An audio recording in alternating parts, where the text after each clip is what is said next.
अस्सलाम वालेकुम एवरीवन। आज हम डिस्कस करने जा रहे हैं इन्फ्लामेशन क्या होता है।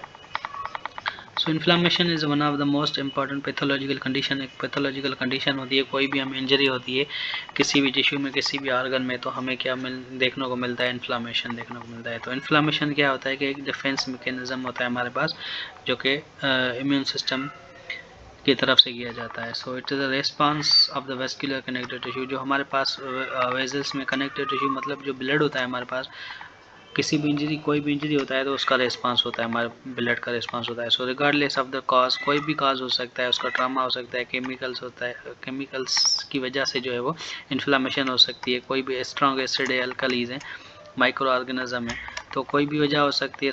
कोई भी टिश्यू इंजरी होती है तो हमें इन्फ्लामेशन देखने को मिलती है। ब्लड वेजल्स जो होती हैं, स्पेशली माइक्रो सर्कुलेशन जो होती हैं, वो डायलेट हो जाती हैं और मोर परमिएबल हो जाती हैं। तो डायलेट होने की वजह से जो है वो उसमें एक्स्ट्रा सेल्यूलर फ्लूइड जो होता है वो आना शुरू हो जाता है। वो उसकी वजह से जो है वो ब्लड की परमेबिलिटी, जो उसकी वास्कुलर परमेबिलिटी इंक्रीज हो जाती है, जिसकी वजह से हमें इन्फ्लामेशन देखने को मिलती है। Much of the blood plasma, जिसमें हमारे पास प्रोटीन्स होती हैं बहुत ज़्यादा, जो है वो एक्स्ट्रा सेल्यूलर कंपार्टमेंट में चली जाती हैं और हमारे पास एक्स्ट्रा सेल्यूलर फ्लूइड जो होता है वो हमारे पास वेजल में आ जाता है। वाइट ब्लड सेल हमारे जो होते हैं वो माइग्रेट कर जाते हैं at the site of injury. जहाँ पर हमारे पास इंजरी हुई होती है उस साइड पे हमारे पास WBCs आ जाते हैं और उसको जो कोई भी इन्फेक्शन हो, कोई भी पैथोजन होता है तो उसको वहाँ पर किल करने में और इस इंजरी को हील करने में हमारे पास हेल्प करते हैं। ये प्रोसेस जो होता है वो बॉडी की हीलिंग के लिए हमारे पास बहुत क्रूशियल होता है। इन्फ्लामेशन की कुछ जो है वो साइंस होती हैं जिनमें से हमें पता चलता है कि जो है वो हमारे पास इन्फ्लामेशन हुई है। इसके दो टाइप्स होते हैं इन्फ्लामेशन के, एक होता है एक्यूट इन्फ्लामेशन और दूसरा होता है क्रोनिक इन्फ्लामेशन। साइंस में हमारे पास सबसे पहले होती है रेडनेस। जब भी इन्फ्लामेशन होगी तो वहाँ पर रेडनेस होगी, जिसको हम रूबर बोलते हैं। उसके बाद वहाँ पर हीट देखने को मिलेगी, हमें हीट फील होगी, उसको हम बोलते हैं कॉलर। उसके बाद होते हैं स्वेलिंग, वहाँ पर हमें सूजन महसूस होगी तो उसको बोलते हैं ट्यूमर। और पेन भी महसूस होगा, उसको डॉलर बोलते हैं। और लॉस ऑफ फंक्शन हो जाएगा, जिसको हम फंक्शनल इलेक्सिया बोलते हैं। सही है। क्रोनिक एक्यूट इन्फ्लामेशन होती है, एक्यूट मीन्स बहुत क्विकली, बहुत ज़्यादा जल्दी होती है और वो रिलेटिवली इतना जल्दी जो है वो ख़त्म भी हो जाती है, ज़्यादा रहती भी नहीं है हमारे पास। और दूसरी होती है क्रोनिक, जो कि डेवलप होती है, परसिस्ट होने में बहुत टाइम लगता है, उसको ड्यूरेशन लगती है और रहती भी बहुत देर तक है। जो ज़्यादा हमें इंजरी होती है तो उसमें जल्दी हमें इन्फ्लामेशन देखने को भी नहीं मिलती, आहिस्ता आहिस्ता होती है और फिर वो ज़्यादा देर तक रहती भी है। उसके बाद टाइप्स होते हैं हमारे पास। एक होता है, मैंने आपको बताया कि बहुत क्विक रेस्पॉन्स में हमारे पास जनरेट होती है और ख़त्म भी हो जाती है। एक्यूट इन्फ्लामेशन रैपिड होती है और ट्रांजिएंट रेस्पॉन्स होता है इसका connective tissue, vascular connective tissue का। और इन्फ्लामेटरी रेस्पॉन्स जो होता है वो डेवलप होता है बहुत जल्दी और इसका ड्यूरेशन भी बहुत शॉर्ट होता है। और क्रोनिक इन्फ्लामेशन होती है जो कि ज़्यादा देर तक रहती है और डेवलप भी ग्रेजुअली, आहिस्ता आहिस्ता जो है वो डेवलप होती है। कुछ मीडिएटर्स होते हैं, कुछ हमारे पास कॉम्प्लीमेंट प्रोटीन्स होती हैं, इम्यूनोग्लोबुलिन्स होती हैं, जो कि इन्वॉल्व होती हैं various major stages of inflammation में। और उसके बाद एक्यूट इन्फ्लामेशन जो होती है वो रैपिड होती है और शॉर्ट लिव्ड होती है। क्रोनिक इन्फ्लामेशन जो होती है वो persist for the long time. Inflammation होती कैसे, कोई भी टिश्यू इंजरी हमारे पास होती है उसमें क्या होता है कि हमारे जो भी वेजल होती है उसमें पेरेन्काइमल सेल्स होते हैं, स्ट्रोमल सेल्स होते हैं, जो कि हमारे पास ब्लड को जो है वो डिफरेंशिएट या growth of the blood cells करवाने में हेल्प करते हैं। तो वो जो है वो उसमें केमिकल सब्सटेंस जो होते हैं वो हमारे पास कुछ मीडिएटर्स होते हैं। जैसे इंजरी होती है तो हमारे पास मीडिएटर्स रिलीज होते हैं, जिस तरह से हिस्टामिन हो गया, साइटोकाइंस हो गए, प्रोस्टाग्लैंडिन हो गए। ये हमारे पास कुछ हार्मोन्स होते हैं, फैक्टर्स होते हैं, जो कि इंजरी के होने के बाद रिलीज होते हैं टिश्यू में से। टिश्यू इज पेरेन्काइमल सेल्स, तो उनमें स्पेशल फंक्शन होता है in particular organ. Parenchymal cells हमारे पास स्पेशल सेल्स होते हैं, जिस भी ऑर्गन में होंगे वो उसी ऑर्गन का फंक्शन परफॉर्म करते हैं। जिस तरह से हमारे पास पेरेन्काइमल सेल जो होते हैं वो लिवर में होंगे तो उनको हम हेपाटोसाइट्स बोलते हैं, वो लिवर का फंक्शन परफॉर्म करेंगे। ब्रेन में होंगे तो उनको भी हम पेरेन्काइमल सेल्स ही बोलेंगे, पर वो न्यूरॉन्स होते हैं। और किडनी में हमारे पास नेफ्रॉन्स होते हैं। ये वो सेल्स होते हैं जो कि वर्किंग सेल्स होते हैं हमारे पास किसी भी ऑर्गन के, जिस तरह हेपाटोसाइट्स होते हैं लिवर के और न्यूरॉन जो होते हैं वो ब्रेन के होते हैं। जैसे ही सेल हमारे पास इंजर्ड होता है तो मेम्ब्रेन जो होती है सेल की एक्टिवेट कर दी है स्पेशल एंजाइम को, जिसको हम क्या बोलते हैं, मीडिएटर्स। ये जो मीडिएटर्स रिलीज होते हैं वो हमारे पास उसी की मेम्ब्रेन में से रिलीज होते हैं। तो प्रोस्टाग्लैंडिन होता है, ल्यूकोट्राइन्स होते हैं, मेम्ब्रेन ऑफ द सेल्स होते हैं, वहाँ से हमारे पास ये मीडिएटर्स रिलीज होते हैं और स्पेशल एंजाइम एक्टिवेट हो जाते हैं जिसकी वजह से जिसको हम प्रोस्टाग्लैंडिन ल्यूकोट्राइन्स बोलते हैं। एंडोथेलियल सेल्स, प्लेटलेट्स और अदर स्मॉल सेल्स जो होते हैं वो white blood cell, crucial role in inflammation. Inflammation basically हमारे पास इनेट इम्यूनिटी है जो कि फर्स्ट लाइन ऑफ डिफेंस होती है। सो ये सारे चीज़ जो है एंडोथेलियल सेल्स हो गए, प्लेटलेट्स हो गए और WBC ये सारे मिलकर काम करते हैं।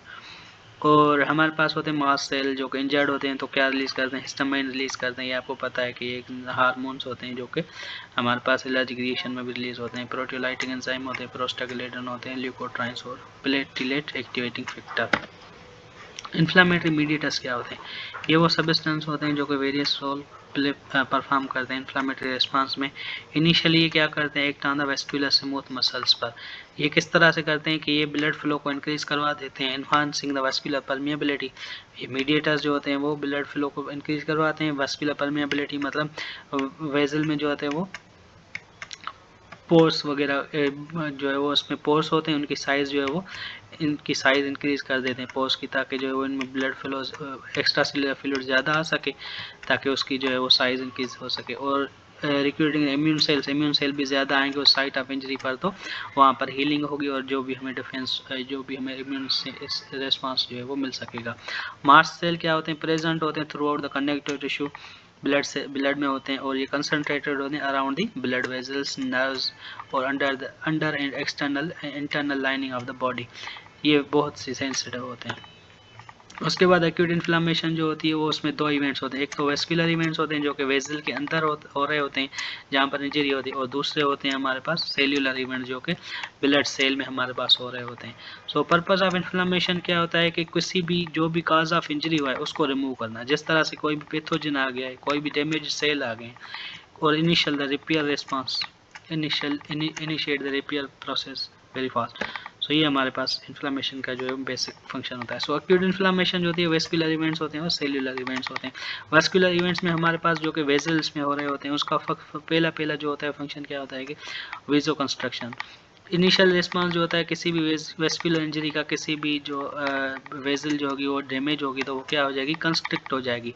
कंस्ट्रिक्ट होने की वजह से वहाँ पर ब्लड फ्लो जो है वो कम हो जाएगा। ब्लड फ्लो कम होने की वजह से वहाँ पर क्या होगा, ब्लड लॉस हमारा कम हो जाएगा। सही है, ये कुछ देर के लिए होता है, कुछ सेकंड के लिए होता है और occurs due to neurogenic affect, यानी कि ये न्यूरोलॉजिकल हमारे पास अफेक्ट होता है। ब्लड वेजल जो कंस्ट्रिक्ट हो जाती हैं तो reduce blood loss at the site of injury.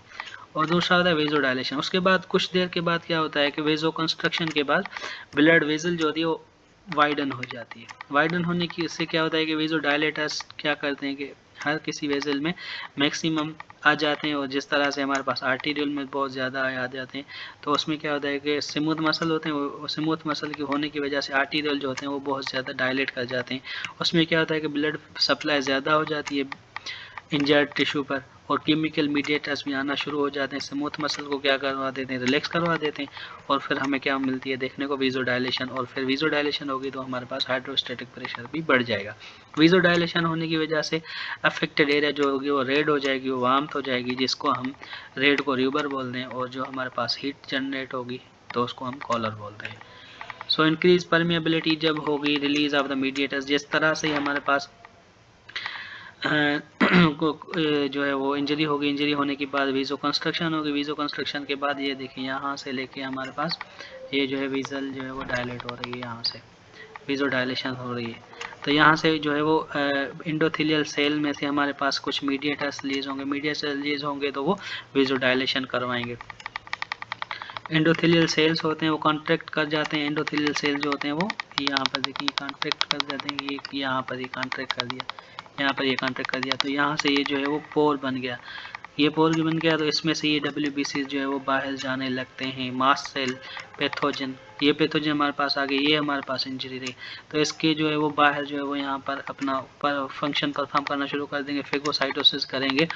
सही है, एक्स्ट्रावेसेशन एक प्रोसेस होता है जिसमें से क्या होता है कि WBC जो होते हैं वो वेजल में से बाहर मूव करना शुरू कर देते हैं at the site of injury.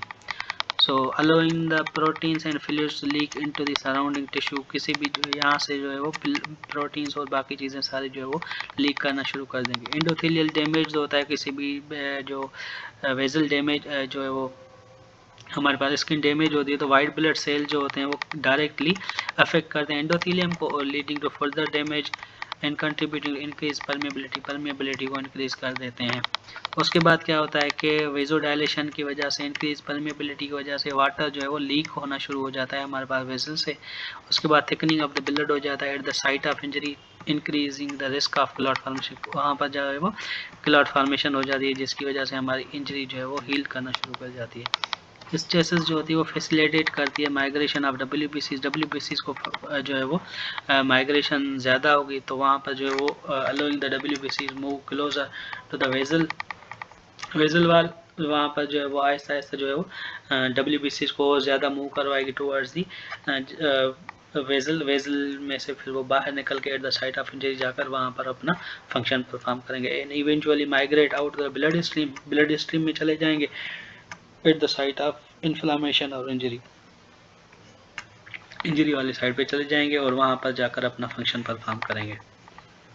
Thank you so much. So this was all for this inflammation. Part 2 भी इसका आएगा और पार्ट 2 में हम डिस्कस करेंगे सेल्यूलर इवेंट्स कौन से होते हैं। अगर आपको पसंद आए तो लाइक करें, शेयर करें और सब्सक्राइब करें और दोस्तों के साथ लाजमी शेयर करें। Thank you so much.